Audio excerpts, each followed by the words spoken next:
Les voix de la protection sociale. Les voix de la protection sociale donnent la parole aux femmes et aux hommes qui font vivre nos engagements au quotidien. À travers ces témoignages, ils évoquent leur parcours, leur histoire et la fierté qu'ils ont à exercer leur mission. Alors bonjour à nos auditeurs, bonjour à toi Sidik. Je suis très heureuse de te recevoir dans ce 8e épisode des Voix de la protection sociale. Tu le sais, à travers ce podcast, nous faisons découvrir nos métiers, parfois méconnus, à nos auditeurs. Alors aujourd'hui, avec toi, nous allons découvrir un nouveau métier. Est-ce que tu peux te présenter ? Bonjour Ariane. Tout d'abord, merci de m'avoir invité. Je suis très content de participer. Et c'est une bonne chose de présenter nos métiers à travers ces podcasts. Alors moi, je suis Sidik Simrik. Je suis actuellement responsable de l'actuariat produits, prévoyance et dépendance au sein de la direction technique santé prévoyance. Pour ceux qui nous suivent avec assiduité, nous avions déjà reçu Constance qui était venue nous parler de l'actuariat. Est-ce que tu peux nous expliquer de ton côté en quoi consiste concrètement l'actuariat produit ? Alors, je dirais qu'un actuaire, c'est avant tout quelqu'un qui a des compétences solides en mathématiques et en statistiques et qui va les appliquer dans le domaine de l'assurance, donc principalement. Il va les appliquer comment ? Il va essayer de modéliser, de prédire les différents risques de l'assureur. Donc principalement, c'est ça la définition d'un actuaire. Et en plus de ses compétences mathématiques, il doit aussi avoir d'autres compétences. Il doit bien connaître le monde de l'assurance, notamment dans la gestion, le marketing, les données de l'assurance, mais aussi la réglementation. Chez AG2R La Mondiale, la satisfaction client est notre socle à toutes et tous et nous nous mobilisons pour la garantir. Sans être directement en contact avec le client, est-ce que tu as l'impression de contribuer à cette satisfaction client et si oui, comment ? Alors, tout à fait, oui, surtout en actuariat produit, je pense qu'on participe beaucoup à la satisfaction client, dans le sens où l'actuariat produit, on va concevoir les produits d'assurance, on va les analyser, on va suivre les risques et notamment la rentabilité de ces produits. Et donc, c'est un domaine que je trouve assez concret et proche du client, puisqu'on est tous concernés, on a tous un contrat santé-prévoyance notamment, et c'est un vrai sujet de société. Et donc, toutes les études que l'on va mener et les impacts que ça va avoir en termes de décision derrière, ça impactera directement le client. Alors justement, tu nous parles de risque. Est-ce que tu peux nous expliquer un peu qu'est-ce que peut être un risque ? Alors, j'ai parlé surtout de la prévoyance, puisque c'est le domaine dans lequel je suis. Mais c'est vrai qu'on a une évolution des risques en prévoyance ces dernières années. On a le taux d'absentéisme qui évolue, l'arrêt de travail qui évolue également, puisqu'on a de plus en plus d'arrêts de travail, pas des durées identiques, des fois c'est plus long, des fois c'est plus court, donc c'est toutes ces analyses que nous on va faire et qu'on va suivre. On a aussi le sujet de la dépendance qu'on suit particulièrement, puisque c'est un vrai risque pour les Français de tomber en dépendance.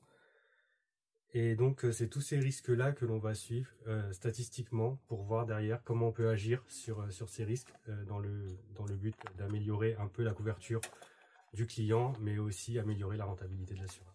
Alors, pour en revenir un petit peu sur ton parcours, on n'en a pas forcément parlé avant, mais tu as récemment bénéficié d'une mobilité interne. Alors, est-ce que tu peux nous en dire un tout petit peu plus là-dessus ?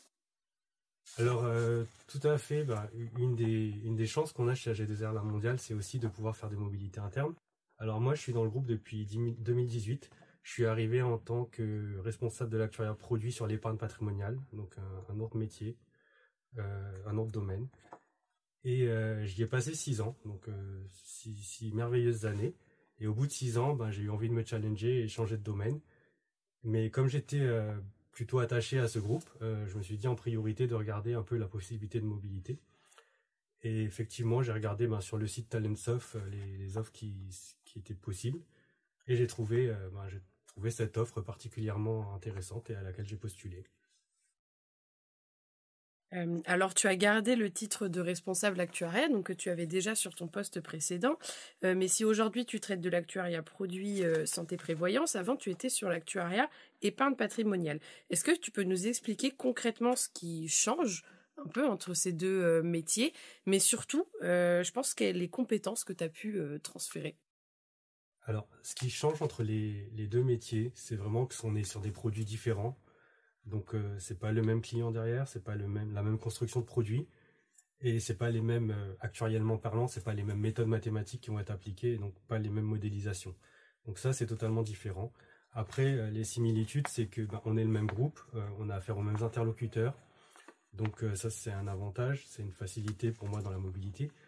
Ce que j'ai pu apporter, c'est que le réseau que je m'étais construit déjà en responsable actuariat et épargne patrimoniale, j'ai pu le conserver et donc réutiliser ce réseau dans mon nouveau poste. Mes compétences en management, finalement, que j'ai développées au fur et à mesure, je peux les appliquer aussi ici. Alors justement, tu parles de management et il me semble, en tout cas en regardant un petit peu ton profil, j'ai pu voir que tu occupais un poste de management depuis, ça fait plus de 10 ans maintenant, j'ai l'impression. Alors voilà une question que j'aime beaucoup poser aux managers qui passent devant le micro des voix de la protection sociale. C'est pour toi, quelles sont les qualités d'un bon manager et finalement, quelle est ta définition du management? Je dirais que le bon manager, c'est celui qui arrive à créer toutes les conditions pour que son équipe s'épanouisse dans son poste, que ce soit au niveau technique, donc au niveau de l'actuariat, on a vraiment une volonté des équipes d'être nourries techniquement, mais aussi au niveau du bien-être. Tu as commencé à nous le dire un petit peu, mais est-ce que manager une équipe d'actuaires, ça a ses spécificités? Alors tout à fait, ça a des spécificités pour moi parce qu'on est sur une équipe d'experts de leur métier, de professionnels des mathématiques, je dirais. Et donc, en tant que manager d'actuaires, on est aussi très attendu par nos collaborateurs pour les challenger au quotidien techniquement et pour valider leurs travaux qui peuvent être parfois très complexes. Donc, la différence d'un manager d'actuaires, c'est aussi qu'on ne sort pas vraiment de la technique en étant manager. Et est-ce que tu peux nous raconter peut-être une anecdote ou un moment qui illustre bien ton rôle de manager? Peut-être un moment où tu as dû surmonter un défi, résoudre un problème, accompagner un de tes collaborateurs? Alors oui, j'ai un exemple en tête récemment. Une des compétences du manager aussi, c'est le côté formation, formation des plus jeunes. Et c'est un côté que j'affectionne beaucoup dans mon poste aussi, c'est de faire progresser les collaborateurs. Et c'est vrai que récemment, j'avais eu une stagiaire qui était venue pour découvrir l'actuariat sans forcément se dire que je vais travailler dans l'actuariat parce qu'elle n'avait pas fait les études pour. Et en fait, j'ai eu l'impression que j'ai réussi à donner envie à cette personne de travailler dans l'actuariat. Je l'ai formée, et elle a vraiment aimé. Et du coup, récemment, j'ai eu son contact parce qu'elle voulait se réorienter en études d'actuariat. Et donc, moi, c'était une fierté pour moi parce que j'ai eu l'impression vraiment de lui avoir donné envie de suivre cette voie.